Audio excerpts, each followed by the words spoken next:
What's up, y'all? It's Brian Keith, and I'm back with another video. And today we will be talking about the Real Housewives of Beverly Hills. Like, comment, subscribe, and let's get into the video. Yeah, let me check my shit real quick. Hotter than the fire coming out my flame. And if you wanna play with me, you can't play in me. On the playground, bitch, you can't play with me. Got it, want it, securing the back. All right, so we basically start out at with Dorit and PK. They're basically going to the dentist, and they talk about the whole homeless but not toothless charity. The name is, but child, I mean, if it makes money, do what you gotta do. So we basically see that PK is getting himself a good old cleaning. So we see the before and after, and baby, can we say halitosis? I'm just like, child, I guess it's like over there in England, I guess that type of thing, cause baby, ooh, that grill, that horrible. So Crystal and Sutton meets at Sutton's store, and they basically talk about the whole drama with Lisa and how Lisa told her to get the F out of her house, and just going back and forth, and how it basically seemed like Lisa's trying to come up with a problem with Sutton out of nowhere, to be honest. And yes, Sutton did embarrass her on national television with the whole situation, and yes, it did come off the her trying to defend Garcelle. And my whole thing with Lisa is, why wouldn't she defend her friend? Like, you're mad because you were embarrassed and you didn't have the receipts that you thought you were gonna have. So now you want to sit up here and just be like, Sutton, you need to apologize to me for humiliating me. And mind you, later on in the episode, we found out that Sutton does apologize to Lisa and her husband, like her husband through text.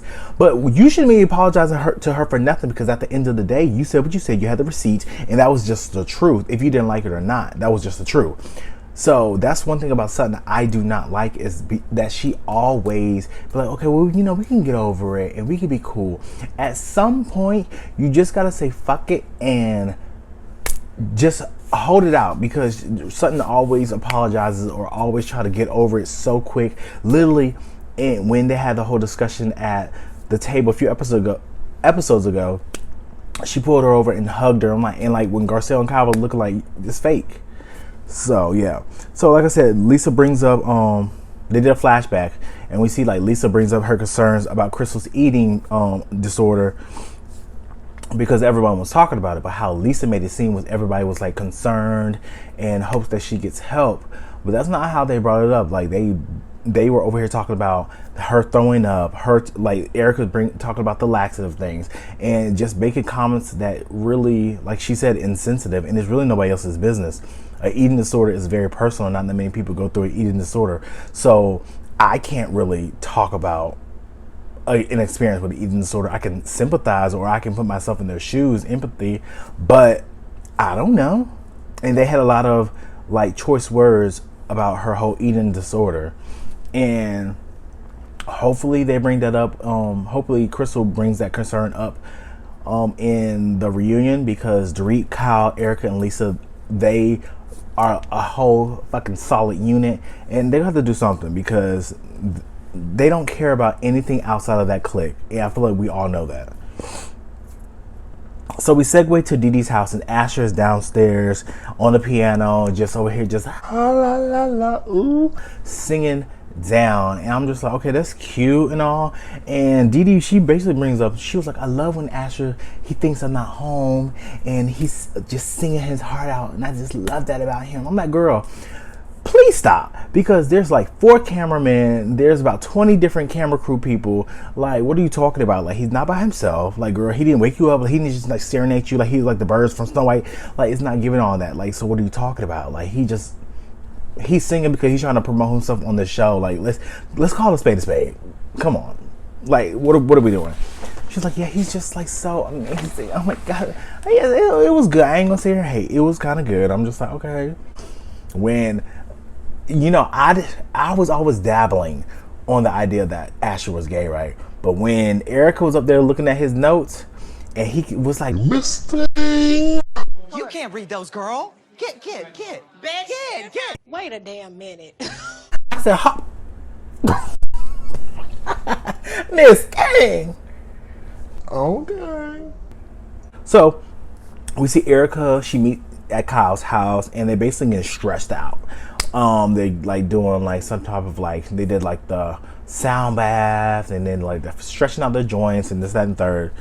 So Erica talks about how she's dating this guy that's older than her but younger than Tom, and how she's getting a lot more sex. And Kyle brings up the whole Garcelle talking about her drinking problem, because I mean that's what it is, a drinking problem.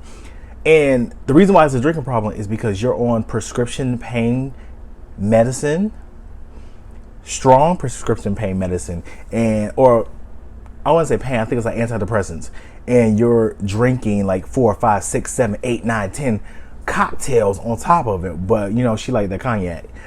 So I'm just over here just like, I mean, it's been like, let's say it was one of my friends, right? If it was one of my friends and I know that they're on pain medicine or like antidepressants, and there's been more than 3 times I can recall within a short span of time that they've acted erratic or out of control, I'm bringing up the concern. To be honest, I'll probably bring it up about the first time, but I mean, sometimes you can let your hair down.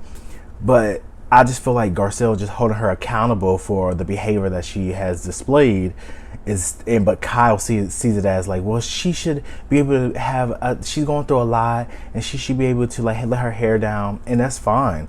But for her to cuss out kids and display patterns of aggression, like, no. Like, I get that you're going through a lot of stuff and that is totally fine, but you don't get to project the stuff that's inside you on other people, especially kids. Like, girl, what the fuck are you talking about? So we see Dorit, she's at her gala at her house, homeless not toothless charity gala, and all the girls start arriving, and Kyle starts to question PK's gift, and he gives Mauricio with a Versace belt, and I'm just like, hold on, what I gotta do? But now, Garcelle finally arrives, and she looked fabulous. You know, I love Garcelle. She's number one, period. Cherie didn't come because she has COVID. COVID in this group has swept around, has touched everybody. So I'm just like, ugh, Jesus help. Dorit brings up her, what was it? Tax executive, friend that she's trying to hook up with Garcelle. But, like, he's still invisible. He still hasn't introduced himself to Garcelle. He still hasn't reached out. So it's like one of the situations, like, yeah, like he might be this, that, and the third, all that, but it's like he's invisible right now. And Garcelle's a gorgeous woman, so she can get really any man that she wants, to be honest. So we come back, and they're basically trying to, I don't know what the producers are trying to do, or the editors are trying to do. The way they're editing the video, it makes it seem like Mauricio and PK has like this bromance, this romance, this like whatever flirting, I don't fucking know. Cause like Mauricio was like, oh, you look like you're getting bigger, you're getting la la la. And PK was like what are you talking about? Oh, you trying to be funny? It was just like a little banter back and forth. I didn't think nothing of it because that's just how white men do. But I mean, Mauricio's fine. For a man that's in his 50s, got it. I ain't gonna sit here and hold you. Okay? So if I was PK, you know,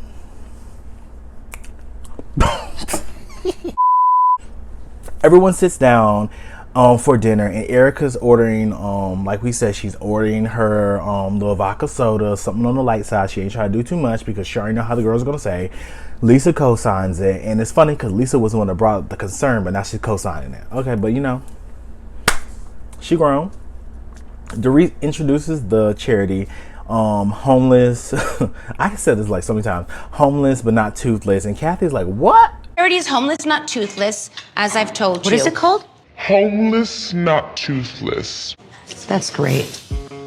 Yeah, girl, we right there with you because the name sounds stupid as fuck, but it's not my charity, so I mean, hey.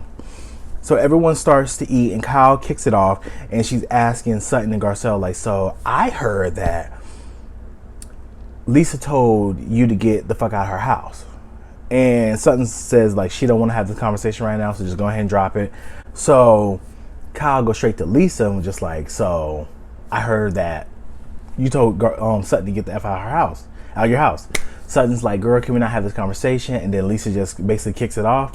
And they're just going back and forth and arguing back and forth about, to be honest, nonsense. And she wants Sutton to basically own the fact that she brought up the situation on Watch What Happens Live to defend Garcelle, which I feel like that is a given.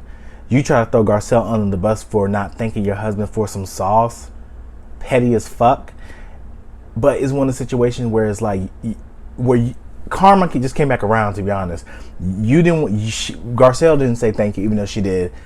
But you didn't say thank you for receiving a free seat at the table from Sutton.